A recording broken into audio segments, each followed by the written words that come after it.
Silence used to mean peace. Now it feels like pressure.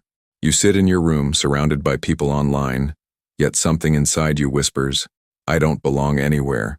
Nietzsche saw this coming long before our screens.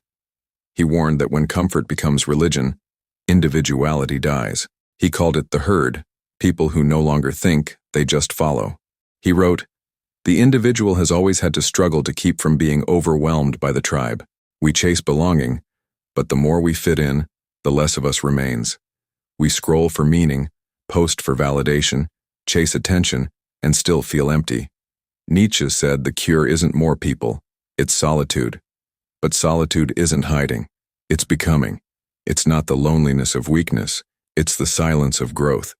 He believed every great mind must pass through it, that truth and transformation only come when you stand apart from the crowd. At first, solitude feels like death, because in a way, it is the death of every illusion that once made you safe. You lose belonging, comfort, certainty. But what dies is the false self, the one built on what others expect of you. In solitude, you meet the raw, unfiltered version of yourself. No distractions, no performance. And that's where Nietzsche's idea of self-overcoming begins. He said life's goal isn't happiness, but transcendence, to face what's weak in you and transform it into strength. Most people never reach that point. They stay in the herd, where no one thinks deeply enough to feel pain. He called that herd morality, the mindset that rewards obedience and calls it goodness. The crowd wants safety, not freedom. It wants comfort, not truth. But Nietzsche believed within every person is something higher, the Übermensch, the one who rises above themselves. And that evolution starts in solitude. Solitude isn't escape, it's initiation. It's what separates those who survive from those who become. He wrote, "The higher we soar, the smaller we appear to those who cannot fly. That's why being alone hurts, because you've left the ground most people never rise from." And when Nietzsche said God is dead, he wasn't celebrating, he was warning. He meant, the old sources of meaning are gone. Now it's on you to create your own. That's terrifying. Most people can't do it. They fill the void with distraction, politics, pleasure, ideologies, dopamine, anything to drown the silence. That's nihilism. When nothing means anything because you've never stood alone long enough to decide what matters. Nietzsche's answer? Create meaning. Not by imitation, but by invention. That's what solitude is for, to stop borrowing purpose and start building it. Eventually, if you endure the silence, it changes you. You stop feeling lost. You start feeling grounded. Like solitude isn't emptiness, but space. You begin to understand Nietzsche's words. He who has a why to live can bear almost any how. Your solitude becomes sacred. You stop chasing validation because you realize truth doesn't need witnesses. And that's when you feel the rebirth Nietzsche called amor fati, the love of fate. To love life not only when it's kind, but when it's cruel.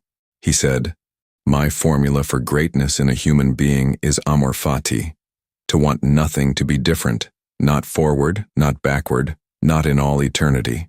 That's the final stage of solitude. Acceptance. When you no longer resist your fate, you embrace it. You stop waiting for peace to find you because you've built it yourself. And yes, it costs everything. Once you've seen the truth solitude reveals, you can't unsee it. You notice how shallow the world has become, how people drown in noise to avoid themselves. You realize how few actually think, and like Nietzsche, you risk being misunderstood. He said, "Those who were seen dancing were thought insane by those who could not hear the music." That's what it means to awaken. You hear music others can't. You live by a rhythm the crowd has forgotten, but that's the price of authenticity. You trade belonging for freedom. You walk alone not because you're lost, but because you've outgrown the illusion of being found. Maybe your loneliness isn't a curse. Maybe it's a calling. Maybe you're not being punished, you're being prepared. Because solitude is how the soul recalibrates.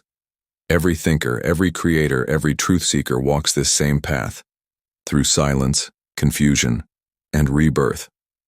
And the pain you feel, It's just the sound of your old self breaking.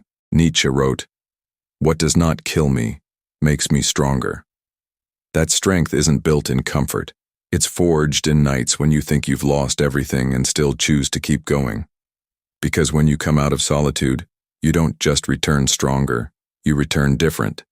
You speak less, but your words carry weight. You love less people, but more deeply. You dream less about being seen and more about being real. That's when Nietzsche's truth hits hardest. Solitude was never about isolation. It was about revelation. The discovery that you were never truly alone, just waiting to meet the part of yourself that only silence can reveal. If you're in that quiet space now, confused, restless, unseen, don't rush to escape it. Let it do its work. Because solitude is not your punishment. It's your rebirth.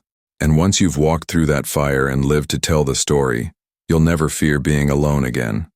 You'll know, just like Nietzsche did, that the highest form of strength is learning to stand completely alone and still smile.